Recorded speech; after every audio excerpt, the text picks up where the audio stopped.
Okay class, तो हमारा जो आज का टॉपिक है वो है टेबुलेशन। टेबुलेशन एक और टेक्निक हमारे पास है कि जिसमें हम अपने प्राइमरी डाटा को, जो अनऑर्गेनाइज्ड डाटा है with respect to some objective, हम उसको एक ऑर्गेनाइज वे में अरेंज कर लेते हैं। तो टेबुलेशन बेसिकली है क्या? टेबुलेशन मीन्स कि हमारा जो भी प्राइमरी डाटा है, जो भी रॉ डाटा है हमारे पास, उसको रोज़ और कॉलम में with under the suitable rows and column captions हम उसको अरेंज करेंगे। तो ये हमारे पास होगी बेसिकली टेबुलेशन।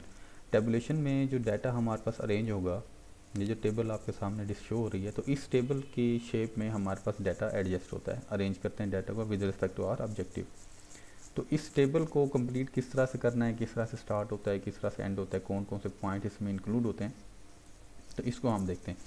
तो इसमें जो सबसे पहला पॉइंट है, जब भी हम टेबल बनाएंगे तो उसका हमें एक सूटेबल टाइटल जो है पहले डिसाइड करना है कि ये जो हम टेबल बना रहे हैं, इस टेबल का टाइटल हम क्या रखेंगे, जिससे जो रीडर है उसको पता चले कि इस टेबल में हम किस चीज़ को रिप्रेजेंट कर रहे हैं, किन किन वेरिएबल्स को या किन क्राइटेरियाज की बेस के ऊपर हमने डाटा को प्रेजेंट किया। तो सबसे पहला जो पॉइंट है हमारा वो टाइटल है। हम टाइटल को लिखेंगे। अब टाइटल को हम किस तरह से बनाएंगे, उसके कुछ पॉइंट्स हैं, जिन पॉइंट्स को माइंड में रखते हुए हमने जब टाइटल बनाना है तो हम उसको बनाएंगे। तो इसका सबसे पहला जो पॉइंट है कि टाइटल को जब हम लिख रहे होंगे, इसको in the form of phrases sentence लिखेंगे। मीन्स कि हमारा जो सेंटेंस है वो कंप्लीट एक्सप्लेन सेंटेंस नहीं होना चाहिए, जस्ट इसको फ्रेजल टाइप सेंटेंस में होना चाहिए, थोड़ा शॉर्ट फॉर्म में हम इसको लिखेंगे। तो टाइटल को लिखने का सबसे पहला जो पॉइंट माइंड में रखेंगे कि हमने कंप्लीट एक्सप्लेन्ड फॉर्म में हमने टाइटल नहीं लिखना, उसको जस्ट फ्रेजल टाइप सेंटेंस में थोड़ा शॉर्ट करके हम उसको एक्सप्लेन करेंगे। लेकिन ये शॉर्ट जो फ्रेजल सेंटेंस है ये इस तरह हो कि ये सेल्फ एक्सप्लेनेटरी होना चाहिए, कि इसको पढ़ के आइडिया हो कि जो हम टेबल हमने बनाई है उस टेबल में हम किस चीज़ को एक्सप्लेन कर रहे हैं। इसके साथ ही देन सेकेंड पॉइंट कि जब हम टाइटल लिख रहे होंगे तो टाइटल में हम एब्रीवेशंस को यूज़ नहीं करेंगे। तो एब्रीवेशन से अवॉइड करना है, जो कंप्लीट सेंटेंस है, जो वर्ड है, उसको ही लिखना है। यहाँ पे हम लोग टेबुलेशन टाइटल में एब्रीवेशंस को यूज़ नहीं करेंगे। इसी तरह से देन थर्ड पॉइंट है जिसको माइंड में रखा जाता है, और वो पॉइंट ये है कि जो हमारा टाइटल है जिसको हमने लिखना है, वो जो भी हो, वो एक लाइन का हो या 1.5 लाइन पे अगर हमारा टाइटल आ रहा है, इतना अमूमन इतने बड़े होते नहीं, हाफ लाइन तक हमारा टाइटल जो है या एक लाइन तक हमारा टाइटल कंप्लीट हो जाता है।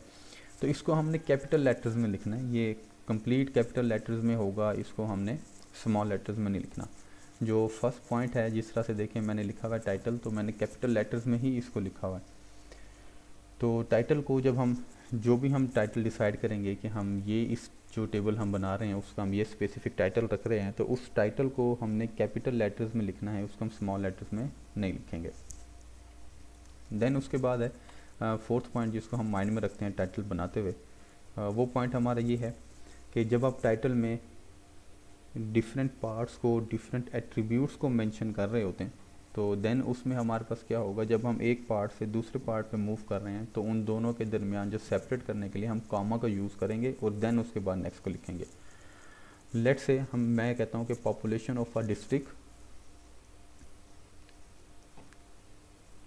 जेंडर वाइज, और फिर उसके बाद आगे मैं लिखता हूँ मैरिटल स्टेटस। तो जेंडर और मैरिटल स्टेटस जो है, इसके दरमियान में मैं कॉमा को यूज़ करूँगा, क्योंकि जेंडर डिफरेंट चीज़ है, मैरिटल स्टेटस डिफरेंट चीज़ है, एक दो डिफरेंट एट्रीब्यूट्स हैं। तो इसी तरह से जब हम टाइटल लिख रहे होंगे उसमें हमारे पास जब डिफरेंट पार्ट्स होंगे, डिफरेंट एट्रीब्यूट्स को हम लोग मेंशन कर रहे हैं, तो वो उन दोनों के दरमियान में कॉमा को यूज़ करके हम उनको सेपरेट आउट करेंगे, विदाउट कॉमा के हम उनको नहीं लिखेंगे। और जब आपने टाइटल लिख लिया, टाइटल आपका कंप्लीट हो गया, तो इसके एंड में आपने फुल स्टॉप यूज़ नहीं करना, बस आपने टाइटल लिख लिया, ओके दैट्स इट, बस उसको ऐसे छोड़ दें, उसके लास्ट में आपने फुल स्टॉप को यूज़ नहीं करना। तो ये था हमारे पास जब हम टाइटल लिख रहे होते हैं, तो टाइटल लिखते हुए किन पॉइंट्स को हमने माइंड में रखना होता है, तो ये उसके कुछ पॉइंट्स थे। इसके बाद टाइटल के बाद हमारे पास आता है सब टाइटल। सब टाइटल को कभी यूज़ किया जाता है, अमूमन इसको यूज़ नहीं करते, ये इन सम केसेस यूज़ किया जाता है। फॉर एग्जांपल कि कोई ऐसी टर्मिनोलॉजीज आपने यूज़ कर दी टाइटल में जिसको एक आम रीडर को समझना मुश्किल है, वो आपकी फील्ड से स्पेसिफाइड जो है टर्म्स हैं। तो इस तरह के जब टाइटल्स होते हैं, तो इस तरह के टाइटल्स को देन हम एक्सप्लेन करते हैं सब टाइटल में, कि ये जो टर्म्स हैं, ये जो हमारा टाइटल हमने लिखा है, ये बेसिकली किस चीज़ को एक्सप्लेन कर रहा है, इसमें किन किन चीज़ों को पॉइंट आउट किया गया। तो वो सब टाइटल में हम लोग उसको मेंशन करते हैं। जिस तरह से बियोलॉजी है, बॉटनी है, जोलॉजी है, केमिस्ट्री है, फिज़िक्स है, अब इनमें कुछ ऐसी टर्मिनोलॉजीज हैं जिसको एक आम रीडर के लिए समझना बहुत ही मुश्किल है। तो इसके लिए वो टाइटल तो बनाएंगे उसी रेस्पेक्टिव से कि जो उनके जो व्यूवर्स हैं उनको समझ, लेकिन आम रीडर के लिए देन क्या होगा, सब टाइटल छोटा सा ऐड करके उसमें चीज़ों को एक्सप्लेन कर देते हैं। अब सब टाइटल लिखते हुए किन किन पॉइंट्स को माइंड में रखा जाता है, इसका जो सबसे पहला पॉइंट है वो ये है कि ये कंप्लीट सेंटेंस हमारे पास होगा। टाइटल में हमने फ्रेजल टाइप सेंटेंस लिखा था, लेकिन जो सब टाइटल है वो ये कंप्लीट सेंटेंस हमारे पास होगा, सेंटेंस की फॉर्म में होगा और इसकी कंप्लीट एक्सप्लेन फॉर्म में हमारे पास होगा। इसमें एब्रीवेशंस को भी यूज़ किया जा सकता है, इसमें कोई रिस्ट्रिक्शन नहीं है कि आपने सब टाइटल के अंदर एब्रीवेशंस यूज़ नहीं करने, लेकिन एब्रीवेशंस जो है पहले से वेल डिफाइंड होने चाहिए ताकि रीडर को पता चले कि ये जो स्पेसिफिक एब्रीवेशन है ये किस पॉइंट को शो कर रहा है। देन जो हमारा सब टाइटल है वो प्रॉपर सेंटेंस में होगा। प्रॉपर सेंटेंस में जिस तरह से हम एक नॉर्मल सेंटेंस लिख रहे होते हैं, फर्स्ट जो वर्ड है वो कैपिटल होता है सेंटेंस का और बाकी जो है स्मॉल लेटर्स में हमारे पास होते हैं, और अगर एब्रीवेशन आ जाए तो हम एब्रीवेशंस को कैपिटल लेटर में लिखते हैं।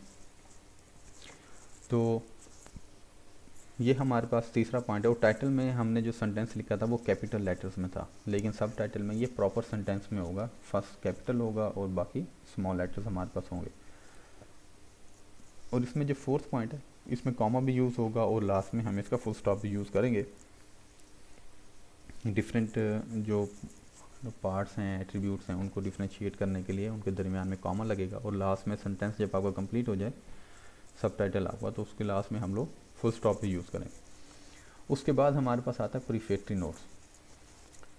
प्रीफेक्टरी नोट्स में जो चीज़ हम बेसिकली मेंशन कर रहे होते हैं, कोई भी एडिशनल इन्फॉर्मेशन है जो आपने टेबल कंस्ट्रक्ट की है, उस टेबल को बनाते टाइम किस पॉइंट को आपने इंक्लूड किया है, किस पॉइंट को आपने एक्सक्लूड किया है, या कोई भी एडिशनल आपने आइटम को इंक्लूड कर दिया या किसी आइटम को आपने एक्सक्लूड कर दिया, या कोई डाटा को लिखते टाइम किसी वैल्यू को आपने जो है इग्नोर किया या उसको ज़्यादा प्रेफरेंस दी, किसी को कम प्रेफरेंस दी, तो इस तरह की जो भी एडिशनल स्पेसिफिकेशन होंगी, जो भी एडिशनल इन्फॉर्मेशन होंगी, वो हम क्या करेंगे, प्रीफेक्टरी नोट्स में मेंशन करेंगे। और प्रीफेक्टरी नोट्स को लिखेंगे जब आपने टाइटल लिखा हो, टाइटल के बाद अगर आपने सब टाइटल भी लिखा है तो इसके वेरी नेक्स्ट स्टेप पे आपने क्या करना है, प्रीफेक्टरी नोट्स को मेंशन करना है, अगर तो कोई इस तरह की इन्फॉर्मेशन आप मेंशन करना चाह रहे हैं। देन उसके बाद जो प्रीफेक्टरी नोट्स को लिखने का तरीका है वो ये होगा कि ये सारे जो है लोअर केस अल्फ़ाबेट्स को यूज़ करते हुए हम लोग इस सेंटेंस को बनाएंगे। इसमें प्रॉपर सेंटेंस नहीं होगा, सभी लोअर केस के अंदर होंगे। यानी पहला जो वर्ड है एक किसी भी पहला अल्फ़ाबेट किसी भी वर्ड का वो हमारा स्मॉल लेटर में होगा और कंप्लीट जो हमारा सेंटेंस है वो स्मॉल केस के अंदर होगा। इसमें कोई भी कैपिटल अल्फ़ाबेट हम लोग यूज़ नहीं करेंगे।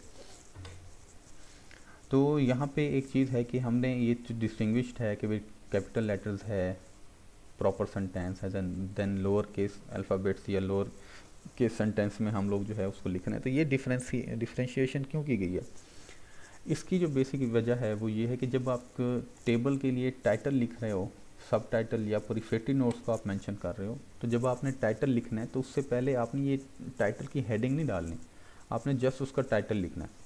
तो जब आप उसका टाइटल लिखोगे तो तो टाइटल को आपने कैपिटल लेटर्स में लिखना है। तो इससे रीडर को आइडिया होता है कि अच्छा यार ये जो बात की जा रही है, जो चीज़ लिखी गई है, ये टाइटल है। और जब आप सब टाइटल लिख रहे हो तो सब टाइटल की भी हेडिंग नहीं डाली जाएगी, आपने जस्ट क्या करना है, कैपिटल लेटर्स में जो आपने लिख दिया वो टाइटल है, उसके बाद जो प्रॉपर सेंटेंस में आप जो भी चीज़ लिख रहे हो, जो भी एक्सप्लेनेशन आप लिख रहे हो, वो रीडर को पता है कि ये सब टाइटल है। उसके बाद है प्रीफेक्टरी नोट। जैसे ही आपका सब टाइटल ख़त्म हुआ उसके बाद आपने प्रीफेक्टरी नोट्स मीन्स कोई भी एडिशनल इन्फॉर्मेशन आप देना चाह रहे हो टेबल से के रेस्पेक्टिव, तो वो आप क्या करोगे, लोअर केस में लिखोगे। तो जब लोअर केस की चीज़ को जब एक रीडर रीड करेगा तो उसे पता चलेगा अच्छा भाई ये प्रीफेक्टरी नोट्स है, इसमें मीन एडिशनल इन्फॉर्मेशन हमें बताई गई है कि कुछ चीज़ को इंक्लूड किया गया है, किसको एक्सक्लूड किया गया है, किसको हाई प्रेफरेंस दी गई थी, किसको लो प्रेफरेंस दी गई थी टेबल को बनाते टाइम। तो ये टेबल बनाते टाइम जो भी एडिशनल इन्फॉर्मेशन थी वो आपने इसको प्रीफेक्टरी नोट्स में मेंशन कर देना। तो ये 3 स्टेप्स हो गए हमारे। उसके बाद आएगा 4th स्टेप जिसको हम कहते हैं बॉक्स हेड या कॉलम कैप्शंस। बॉक्स हेड या कॉलम कैप्शंस क्या होते हैं, हमने जब टेबल में अरेंज करना है वेरिएबल्स को जो भी एट्रीब्यूट्स हैं सॉरी तो हमने क्या करना है, हम किस वेरिएबल को, किस एट्रीब्यूट को कॉलम्स में लिखेंगे। जब हमने एक वेरिएबल को इस कॉलम में लिखना है तो उसको किस तरह से लिखना है, इसके कुछ पॉइंट्स हैं जिसको कॉलम कैप्शंस के अंदर मेंशन किया गया। और ये जो आपके पास पॉइंट है इसको बॉक्स या कॉलम कैप्शन भी कहा जाता है। अक्सर जो बुक्स हैं उसके अंदर अगर आप लोग उसका मेंशन देखेंगे तो बॉक्स हेड को यहाँ पे लिखा गया और जैसे यहाँ पे कॉलम कैप्शंस को मेंशन किया गया। तो अब कॉलम कैप्शन हमने किस तरह से लिखना है और उसके जो कॉलम कैप्शंस को मेंशन करने के बाद जो कॉलम्स की हेडिंग है वो हम किस तरह से लिखेंगे। इसी तरह से रो के कैप्शंस हैं, इसको स्टब भी कहा जाता है। रो का कैप्शन हम कैसे लिखेंगे, उसके जो देन रो की हेडिंग्स हैं उसको हम किस तरह से लिखेंगे। तो ये जो पॉइंट्स हैं ये मेंशन किए गए हैं रो कैप्शन एंड कॉलम कैप्शन में। तो बॉक्सेट जो है बेसिकली कि जब हम किसी वेरिएबल को कॉलम्स में अरेंज कर रहे हैं तो उसको कॉलम में अरेंज करते टाइम किन किन पॉइंट्स की हमें ज़रूरत पड़ेगी, किन पॉइंट्स को हमने माइंड में रखना है जो हमारे लिए कंपलसरी होगा, तो वो कौन से पॉइंट हैं उसको हम देखते हैं। इसमें जो सबसे पहला पॉइंट है बॉक्स हेड को या कॉलम कैप्शंस को बनाने के लिए वो ये है कि जब हम कॉलम का कैप्शन है या फिर उसको जो मेन कैप्शन है उसको हम लोग मेंशन करना चाह रहे हैं तो ये should be clear and concise. Mean के इसको हमने कंसाइज लिखना है, मीन्स मुख्तसर करके लिखना है और उसको हमने क्लियर फॉर्म में लिखना है ताकि रीडर को पता चले इजीली कि ये क्या चीज़ लिखी हुई है। कोई भी आपने ज़्यादा डिफ़िकल्ट वर्ड्स या इस तरह की कोई चीज़ यूज़ नहीं करनी कि जिससे वो क्लियरली जो है रीडर को समझ ना आए। तो हम क्या करेंगे, जो सबसे पहला पॉइंट है जो हम कॉलम का कैप्शन लिख रहे हैं वो हमारा क्लियर होना चाहिए और उसको कंसाइज भी होना चाहिए। इसके बाद जो सेकंड पॉइंट है हमारे पास, सेकंड पॉइंट ये है कि मोस्ट इंपॉर्टेंट एट्रीब्यूट और characteristics is placed in first column. Means कि आप जो जिस भी एट्रीब्यूट को, जिस भी वेरिएबल को कॉलम में अरेंज कर रहे हो तो उसके जो एट्रीब्यूट्स हैं, फॉर एग्जांपल ग्रेड्स हैं, तो ग्रेड्स हमारे पास 4 हैं, A B C and D. F वाला तो वैसे भी हमारे पास ड्रॉप हो जाएगा, तो grade A B C and D हमारे पास है। तो अब इसमें आपके ऑब्जेक्टिव के हिसाब से आप किसको ज़्यादा इंपॉर्टेंट समझते हो, ए ग्रेड को, बी ग्रेड को, सी ग्रेड को या डी ग्रेड को। तो जो भी इंपॉर्टेंट एट्रीब्यूट है उस वेरिएबल का, उस एट्रीब्यूट का जिसको आपने कॉलम्स में अरेंज करना है, तो उसकी सबसे जो इम्पोर्टेंट एट्रीब्यूट है, कैरेक्टरिस्टिक है, उसको आपने सबसे पहले कॉलम में लिखना है। देन उसके बाद second important, third important, fourth important जो आपके पास आएगा। मीन्स आपने डिसेंडिंग ऑर्डर में उनको लिखना है। सबसे पहले जो है आपने मोस्ट इंपॉर्टेंट जो उसका एट्रीब्यूट है उसको लिखना है। लेट्स से अगर हम लोग ग्रेड्स को अरेंज करते हैं तो ग्रेड्स को अरेंज करने के लिए सबसे पहले मैं ए ग्रेड लिखूंगा क्योंकि ए ग्रेड वो है जो क्लास में टॉपर्स हैं या यूनिवर्सिटी में टॉपर्स हैं। Then B grade, C grade and D grade. इसी तरह से जो नेक्स्ट पॉइंट है कि आपने जब कॉलम की जो हेडिंग आपने डाली है, ए ग्रेड है, बी ग्रेड है, सी ग्रेड, डी ग्रेड है, अगर ये ए बी और सी की जगह पे कोई डिफरेंट वर्ड होता, जैसे पुअर है, रिच है, एज है, इंटरमीडिएट है, इस तरह के कोई वर्ड्स होते हैं जिसको आपने कॉलम्स की हेडिंग में लिखना था, तो उसके लिए जो पॉइंट है ये कि उसका जो फर्स्ट अल्फ़ाबेट होगा वो क्या होगा, कैपिटल हमने करके लिखा है। जो भी हमारा फर्स्ट वर्ड होगा इन ईच कॉलम, उसका जो पहला अल्फ़ाबेट है वो हमारा कैपिटल करके लिखा जाएगा। तो ये उसको लिखने का तरीका है कि उसको हम किस तरह से मेंशन करेंगे। इससे डिस्टिंग्विश्ड हो जाता है कि ये फर्स्ट कॉलम है की हेडिंग है, सेकंड कॉलम की हेडिंग है, थर्ड कॉलम है, फोर्थ कॉलम है, जितने भी आपके पास एट्रीब्यूट्स हैं उसके रेस्पेक्टिव वो हमारे पास कॉलम अरेंज हो जाते हैं। और फोर्थ जो स्टेप है हमारे पास वो ये है कि अगर आपने एब्रीवेशंस को यूज़ किया है तो इन एब्रीवेशंस को यूज़ करते टाइम आपने इनको ऑलरेडी पहले मेंशन करना है, क्लियर होने चाहिए एब्रीवेशंस के भाई ये एब्रीवेशन किस चीज़ को मेंशन कर रहा है, तो आपने वो एब्रीवेशंस भी वहाँ पे अगर लिखने हैं तो वो क्लियर होने चाहिए। और नेक्स्ट पॉइंट ये कि जब आपने कॉलम्स की हेडिंग डाल दी तो कॉलम्स की हेडिंग डालने के बाद उनकी जो मेन कॉलम की हेडिंग होगी, जो मेन कॉलम कैप्शन होगा, उसको आपने इन जितने आपके पास कॉलम बने हैं ग्रेड्स में हमारे पास टोटल 4 आएंगे, grade A, grade B, grade C and grade D. तो इनकी जो मेन हेडिंग है जो कि ग्रेड्स के होगी हमारे पास, तो इसको हमने किस तरह लिखना है, ये जो हमारे पास 4 कॉलम्स बने हैं A B C and D वाले, तो इनका जो सेंटर होगा उस सेंटर में ही हमने क्या करना होगा, जो मेन कैप्शन है हमने उसको लिखना होगा ओवर दी कॉलम। अभी जब एग्जांपल देखेंगे तो उसमें ये हमें चीज़ें क्लियर हो जाएंगी कि जब मेन कैप्शन है उसको हम किस तरह से सेंटर में लिखेंगे। इसी तरह से देन नेक्स्ट हमारे पास आ जाता है स्टब या रो कैप्शन। हमारे पास आता है कि किस वेरिएबल को हम रोज़ में अरेंज करना चाह रहे हैं, तो रोज़ में अरेंज करेंगे तो किन पॉइंट्स को माइंड में रखते हुए हम लोगों ने उसको अरेंज करना है। तो इसमें जो हमने अभी कॉलम कैप्शंस के लिए पॉइंट्स पढ़े वो सेम जो 5 पॉइंट्स थे, वो 5 पॉइंट्स सारे के सारे रो कैप्शंस के लिए भी यूज़ किए जाते हैं, सेम हमारे पास होता है। देन इसमें एक पॉइंट एक्स्ट्रा है, ये पॉइंट कॉलम कैप्शंस के लिए भी यूज़ किया जा सकता है, रो कैप्शंस के लिए भी यूज़ किया जा सकता है। ये डिपेंडिंग कि हम स्टब के में जो हमारे पास जो एट्रीब्यूट्स हैं वो ज़्यादा आ रहे हैं या कॉलम्स में हमारे पास एट्रीब्यूट ज़्यादा आ रहे हैं।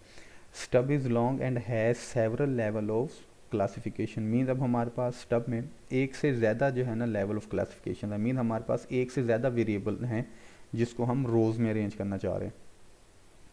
लेट्स से मैं जो रो है, अगर मैं रो में जस्ट फैमिली स्टेटस ले लूँ कि कोई कौन पुअर फैमिली से बिलोंग करता है, कौन मीडियोकर फैमिली से है, कौन बिजनेस फैमिली से बिलोंग करता है और कौन रिच फैमिली से बिलोंग करता है, तो मेरा एक जो है ना वेरिएबल है और उसके आगे डिफरेंट एट्रीब्यूट्स हैं। तो अगर तो मैं इस एक वेरिएबल को अरेंज करना चाह रहा हूँ तो देन मोस्ट सिंपल है जिस तरह से अरेंज करेंगे हमारे पास 4 रोज़ बन जाएंगी। पहला पुअर, दूसरा मीडियोकर, तीसरा बिजनेसमैन और फोर्थ जो हमारे पास रो होगी वो हमारे पास रिच फैमिली की बन जाएगी। लेकिन अब अगर हमारे पास एक से ज़्यादा वेरिएबल आ जाएं, 2 वेरिएबल्स हैं, तो जाहिर सी बात है हमारे पास एक वेरिएबल होगा, देन उसके अंदर मज़ीद वेरिएबल हमारे पास होंगे।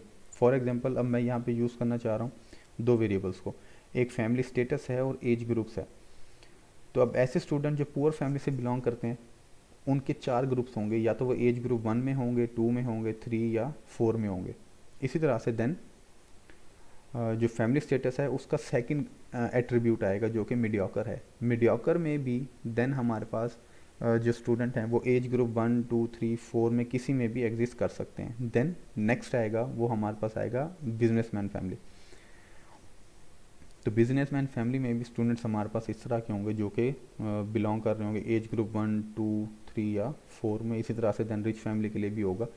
तो हमने क्या करना है, जो 2 वेरिएबल्स होंगे हमारे पास, एक वेरिएबल को हमने एज अ मेजर वेरिएबल ले लेना है, दूसरे को हमने एज अ माइनर वेरिएबल लेना है। तो जो मेजर वेरिएबल होगा उसके जो डिफरेंट लेवल्स होंगे, जब हम उसको लिखेंगे तो वो हमने कैपिटल लेटर्स में लिखना है ताकि सेपरेट आउट हो जाए कि ये हमारा जो लेटर है जो बेसिकली एट्रीब्यूट है इसको हम as a major level of classification ले रहे हैं, और देन आगे जो सेकंड वेरिएबल की जो ग्रुप्स हैं वो हमारे पास बन जाएंगे। इसकी एग्जांपल आगे चल के हम देखेंगे तो वो चीज़ें हमें क्लियर हो जाएंगी। उसके बाद है अरेंजमेंट ऑफ डाटा। आपने कॉलम कैप्शंस भी डिसाइड कर लिया, उसके बाद कॉलम्स की हेडिंग भी आपने डाल दी, आपने रो कैप्शन भी आपका डिसाइड हो गया, और रो के जो और रो में आपके पास बेसिकली जो भी आपने वेरिएबल लेना है वो भी आपके पास आ गया। तो अब इन रोज़ और कॉलम को देखते हुए आपने क्या करना है, ये जो आपके पास डैश के साथ आपके पास जो भी बॉक्स आपको शो हो रहे हैं इसमें आपने जो है ना वैल्यूज़ को इंसर्ट करना है। उससे क्या होगा कि हमारा जो डाटा है वो इस टेबल की फॉर्म में अरेंज हो जाएगा। अब इसकी एग्जांपल देखें, लेट्स से कोई क्लास है, उस क्लास को मैं टेबल की फॉर्म में रिप्रेजेंट करना चाह रहा हूँ। तो अब इसमें हमारे पास 2 वेरिएबल्स हैं, 2 क्राइटेरिया मैं ले रहा हूँ, एक ग्रेड्स है और दूसरा है फैमिली स्टेटस। तो ग्रेड्स है, अब ग्रेड्स हमारे पास 4 हैं, grade A, B, C and D. तो मैंने जब ग्रेड्स को लिखा तो मेरे पास 4 कॉलम बने, और इन 4 कॉलम्स को लिखते टाइम मैंने क्या किया, जो मोस्ट इंपॉर्टेंट ग्रेड था उसको सबसे पहले लिखा और देन लेस इंपॉर्टेंट की तरफ हम लोग मूव करते गए, मीन डिसेंडिंग ऑर्डर में लिख दिया। अब मेरे पास ये 4 कॉलम बने। अब इन 4 कॉलम्स का जो सेंटर पॉइंट है उस सेंटर पॉइंट पे आप लोग देखें तो मैंने एग्जैक्टली क्या किया है, उसकी मेन कैप्शंस को डाला हुआ है। तो ये थी उसका मतलब कि आपने जो मेन कैप्शन है उसको आपने क्या करना है, सेंटर में लिखना है ओवर दी कॉलम। जो आपके पास ये कॉलम बन गए ए, बी, सी, डी, इनकी जितनी विड्थ है आपने ट्राई करना है कि इनके बिल्कुल सेंटर में आपने ऊपर क्या करना है, उसकी जो मेन हेडिंग है उसको आपने लिखना है।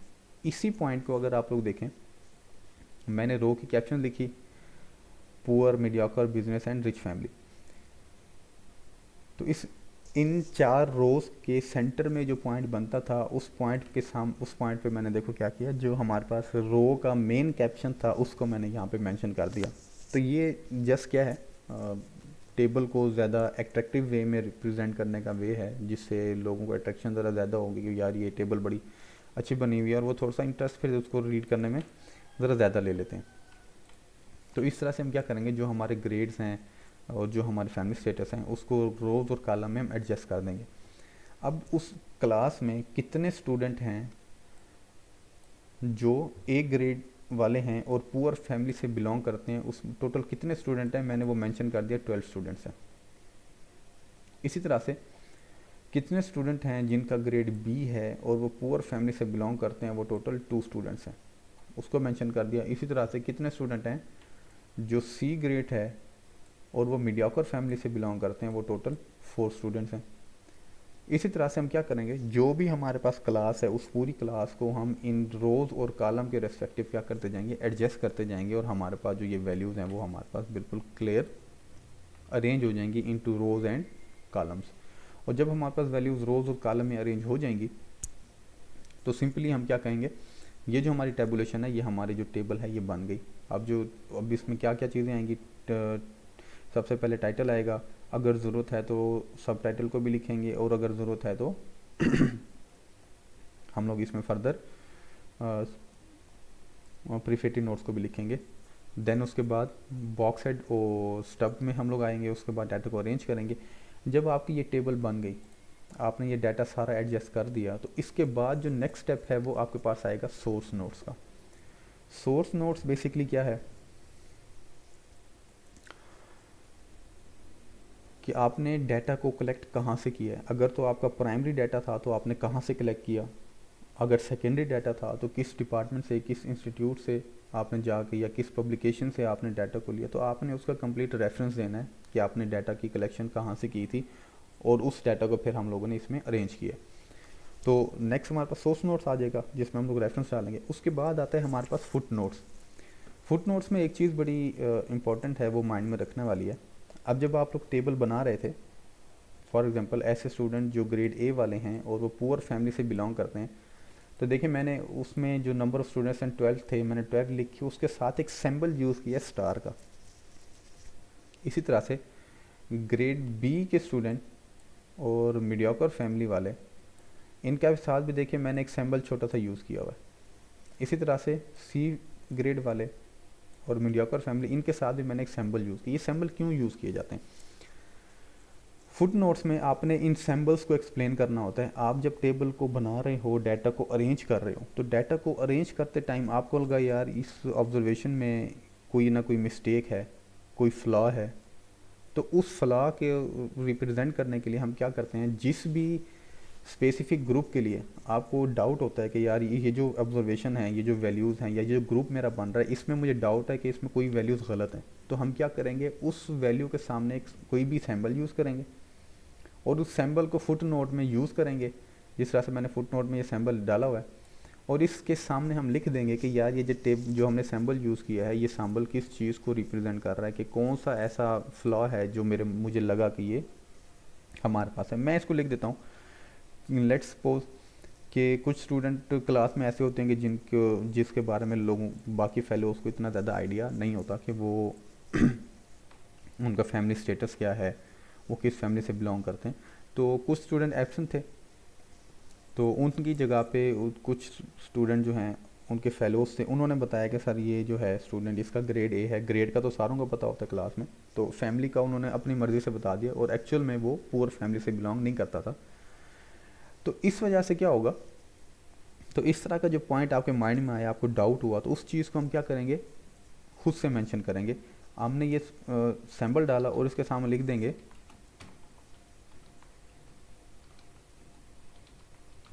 स्टूडेंट वाज एब्सेंट, या फिर इसके हम लिख सकते हैं कि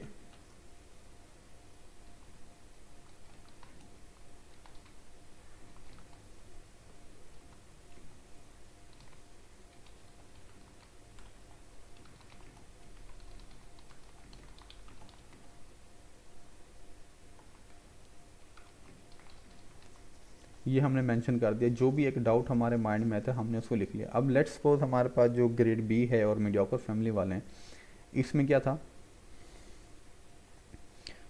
इसमें हम लोग कहते हैं कि भाई जब हम लोग ये डाटा कलेक्ट करने जा रहे थे तो इन स्टूडेंट्स ने जो हमें रिस्पांस दिया था वो क्या था, उनका नॉन सीरियस रिस्पॉन्सेस थे। तो हम यहाँ पे लिख देंगे कि नॉन सीरियस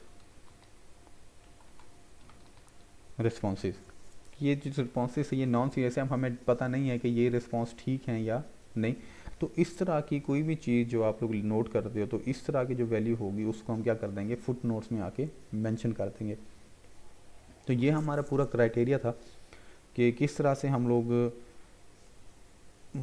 टाइटल से स्टार्ट करेंगे, सब टाइटल ज़रूरत है लिखेंगे, सब देन उसके बाद प्रीफेटिव नोट्स में आएंगे और डाटा को अरेंज करेंगे। डाटा को अरेंज करने के बाद उसका सोर्स नोट और फुट नोट्स हम लोग लिखेंगे।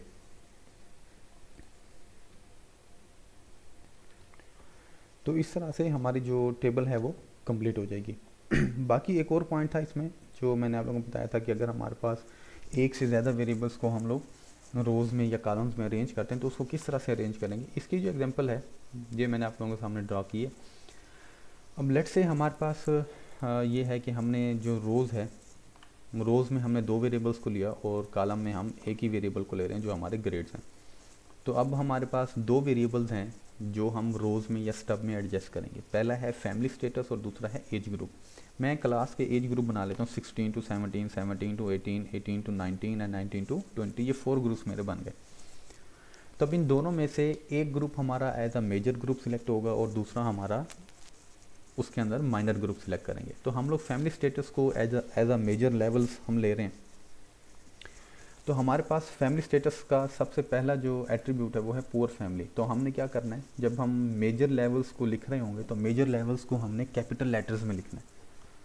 और उसके बाद जो हमारे पास सेकंड वेरिएबल होगा जिसको हमने रोज़ में अरेंज करना है तो उसके सामने हम उसके जो ग्रुप्स हैं, उसके एट्रीब्यूट्स हैं, उसको हम मेंशन कर देंगे। मेंशन हो गए। अब देखें ऐसे स्टूडेंट जो ग्रेड बी वाले हैं, पुअर फैमिली से बिलोंग करते हैं और उनका एज ग्रुप 3 है, यानी कि वो 18 to 19 ग्रुप में एग्जिस्ट कर रहे हैं। तो ये टोटल कितने स्टूडेंट हैं, ये 4 स्टूडेंट हैं। ऐसे स्टूडेंट जो ग्रेड डी वाले हैं और वो पुअर फैमिली से बिलोंग करते हैं और उनका एज ग्रुप 4 है, तो इतने ये कौन से स्टूडेंट हैं, ये हमारे पास 4 स्टूडेंट्स हैं। इसी तरह से डाटा पूरा एडजस्ट होगा। उसके बाद जब ये हमारे पास वैल्यूज़ कंप्लीट हो जाएंगी तो इसके बाद हम मूव करेंगे ऐसे स्टूडेंट जो ग्रेड ए वाले हैं। तो देन अब हमारे पास सेकंड लेवल आ जाएगा मेजर ग्रुप का, वो है मीडियोकर। तो उसको हमने क्या किया, कैपिटल लेटर्स में लिखा। उसके सामने जो सेकंड ग्रुप था जिसको हम रो में एडजस्ट कर रहे हैं उसको हमने क्या किया, उसके सामने उसके एट्रीब्यूट्स को मेंशन कर दिया। अब कितने स्टूडेंट हैं जो ए ग्रेड वाले हैं, मीडियोकर फैमिली से बिलोंग करते हैं और एज ग्रुप 1, 2, 3, 4 जहाँ पे भी वो बिलोंग करते हैं, उनकी जो वैल्यूज़ हैं उनकी वैल्यूज़ को हम यहाँ पे मेंशन कर देंगे। इसी तरह से हम क्या करेंगे, देन पूरी टेबल को एडजस्ट करेंगे और हमारा डाटा जो है वो अरेंज हो जाएगा इनटू टेबुलेशन। तो टेबुलेशन क्या है, बेसिकली टेबुलेशन एक स्टैटिस्टिकल टेक्निक है जिससे के ज़रिए से हम लोग जो हमारा प्राइमरी डाटा है उसको हम लोग सेकेंडरी डाटा में कन्वर्ट करते हैं। और टेबुलेशन क्या है कि presenting the data into rows and column under the suitable rows and column captions या बॉक्स हेड एंड स्टब्स, इसको इस तरह भी लिखा जा सकता है। तो ये हमारे पास बेसिकली टेबुलेशन है और ये इसका पूरा प्रोसीजर था।